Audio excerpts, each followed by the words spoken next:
വനിതാ സ്വത്ത് സമ്പാദന കേസിൽ മുഖ്യമന്ത്രിയുടെ ചീഫ് പ്രിൻസിപ്പൽ സെക്രട്ടറിയും കിഫ്ബി സിഇഒയുമായ KM എബ്രഹാമിന് ആശ്വാസം.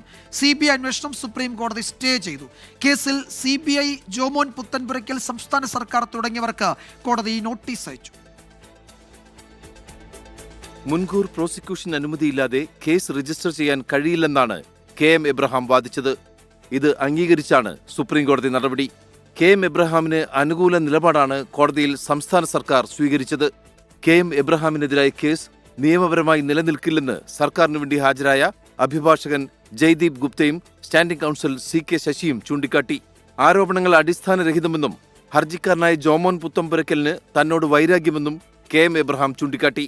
CBI, ജോമോൻ പുത്തൻപുരയ്ക്കൽ, സംസ്ഥാന സർക്കാർ തുടങ്ങിയവർക്ക് സുപ്രീം കോടതി നോട്ടീസ് അയച്ചു. ജോമോൻ പുത്തൻപുരയ്ക്കൽ നൽകിയ ഹർജിയിലാണ് ഹൈക്കോടതി CBI അന്വേഷണത്തിന് ഉത്തരവിട്ടത്. KM എബ്രഹാം 2015-ൽ ധനകാര്യ വകുപ്പ് അഡീഷണൽ ചീഫ് സെക്രട്ടറി ആയിരുന്ന കാലഘട്ടത്തിൽ വരവിൽ കവിഞ്ഞ സ്വത്ത് സമ്പാദിച്ചു എന്നായിരുന്നു ആരോപണം. CBI അന്വേഷണത്തിന് ഉത്തരവിട്ട കേരള ഹൈക്കോടതി വിധിയാണ് സുപ്രീം കോടതി സ്റ്റേ ചെയ്തിരിക്കുന്നത്. 24 ഡൽഹി.